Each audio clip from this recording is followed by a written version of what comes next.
आज India news दर्पण की टीम आ पहुंची है भजनपुरा क्षेत्र में, जहां पर क्षेत्रवासी सभी खाटू श्याम जी का प्रोग्राम बड़ी धूमधाम से मना रहे हैं। फाल्गुन महोत्सव, जिसमें यहां भजन सम्राट मुकेश बागड़ा जी और मनोज शर्मा जी अपने स्वर से यहां सभी को मदोमस्त करेंगे।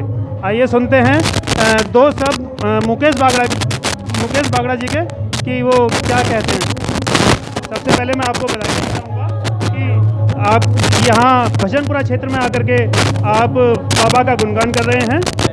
जय श्री श्याम भाई साहब। जय श्री श्याम। बहुत बहुत बधाई आप सभी को, और जितने श्याम प्रेमी मुझे सुन रहे हैं इस वक्त, आप सभी को फागुन मेले की ढेरों बधाइयाँ। हमारा पूरा मंडल यहाँ है आज, और बहुत खुशी की बात है बाबा का गुणगान फागुन के महीने में।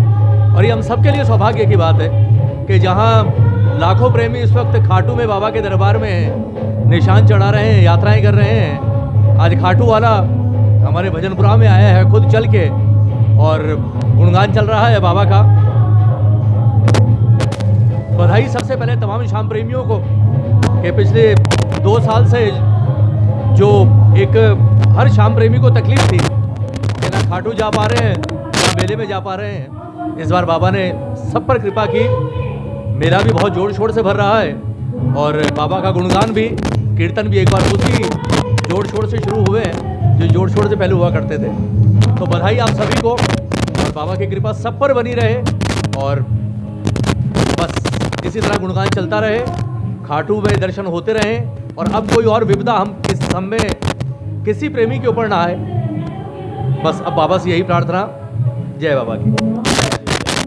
एक और छोटा सा सवाल मेरे मन में उत्कृष्ट हो रहा है, उसका और थोड़ी सी जानकारी चाहूँगा। मैंने सुना है जैसे बाबा सब पर कृपा कर रहे हैं, तो बाबा किस अंदाज में, बाबा किस तरह से अपना सभी भक्तों पर आशीर्वाद देते हैं, और बाबा के इच्छा मांगी जाती है, जो मनोकामना मांगी जाती है, वो किस हिसाब से बाबा पूरी करते हैं। कोई सच्ची घटना ऐसी आपके उसमें हो तो बताएं। देखिए, घटनाएं बहुत सारी हैं, हम शब्दों में वर्णन नहीं कर सकते, बहुत सारी घटनाएं हैं। और अगर मैं कोई चमत्कार बताऊंगा तो वो एक कहानी होगी। चमत्कार वही होता है जो इंसान अपने ऊपर महसूस करता है। 20 साल पहले मैं इस दरबार में गया, मेरा हाथ पकड़ा बाबा ने, और अब इस चौखट के सिवा कुछ दिखता ही नहीं। तो मैं सिर्फ इतना ही कहूँगा कि ये कलयुग का सबसे आखिरी और सबसे बड़ा दरबार है। हमारे बाबा का नाम है हारे का सहारा। तो इस दरबार में कुछ भी नहीं चलता। इस दरबार में जो भी एक बार हार कर गया, जिसने 2 आंसू चढ़ाए, जिसने अपनी तकलीफ सुनाई, वो जाता हार के है, लेकिन उसके बाद हार कर कभी वापस नहीं आता। अगली बार जाता है, जीत कर जाता है, और एक बार जो चला गया वो फिर हमेशा के लिए उसका हो गया। उसके बाद उसे कहीं और जाने की दरकार पड़ती ही नहीं। सर, बिना मांगे मिलता है इस दरबार में। ऐसा सच्चा दरबार है। तो मेरी सभी से प्रार्थना कि एक बार जो नहीं गया है वो इस दरबार में जाएं। आपको प्रत्यक्ष और साक्षात चमत्कार किसी और की कहानी के जरिए नहीं, आपको अपने जीवन में महसूस होगा। ये मेरा विश्वास है। मैं भी बाबा के हर महीने अपने साथ जाता हूँ, बाबा के साथ दर्शन करता हूँ। मेरे साथ 2-2 बसें जाती हैं, मैं बाबा के 2-2 बसों के साथ में लेकर के यात्री कराता हूँ।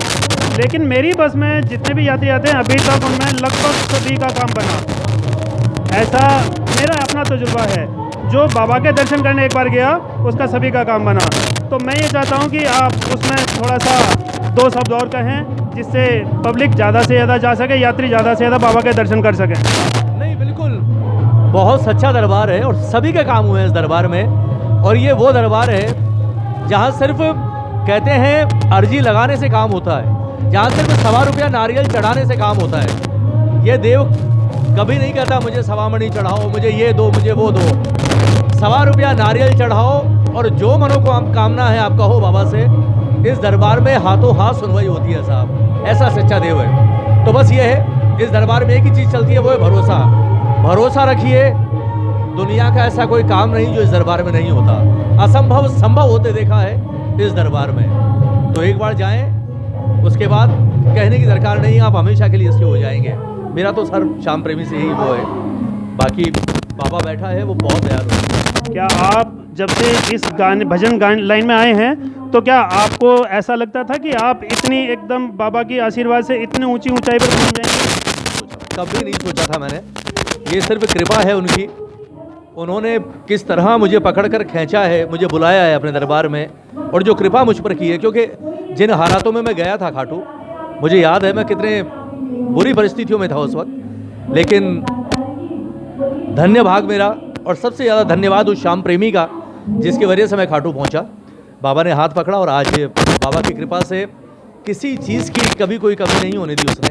सोचने से पहले हर चीज़ मिलती है, ये उसकी सबसे बड़ी कृपा है। और सोचने की बात तो कभी जीवन में नहीं सोचा था कि जितना इसने दिया है कभी कम उस लायक हम हैं। हमेशा औकात से बढ़कर दिया है, ये कृपा है उसकी। आपका 2 मिनट का समय देने के लिए बहुत बहुत धन्यवाद। बहुत बहुत धन्यवाद। जय श्री शंकर।